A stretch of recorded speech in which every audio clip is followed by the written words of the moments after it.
As you know, the city of Hermosa Beach was identified in a recent grand jury report as being one of the 5 cities in the LA County with the highest pension and salary obligations. But we need to make sure that when we elect people, that we elect folks who are representing the taxpayers and not representing the parochial interests of the public employee unions. And when you have politicians and people who are elected to office who have the interests of the union at heart because they're worried about re-election more than they're worried about the people who are paying the taxes, that's when you run into trouble.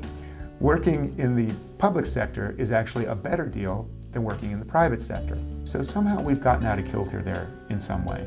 In Hermosa Beach, the employee paid member contribution is actually paid for by the public, not by the employee.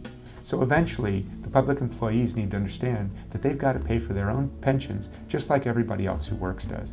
And really, when you get right down to it, that's just fair. It shouldn't be a better deal to work for the government than it is to work for the private companies that fund the government. I'm Kit Bobko, and I'm running for Hermosa Beach City Council because leadership matters.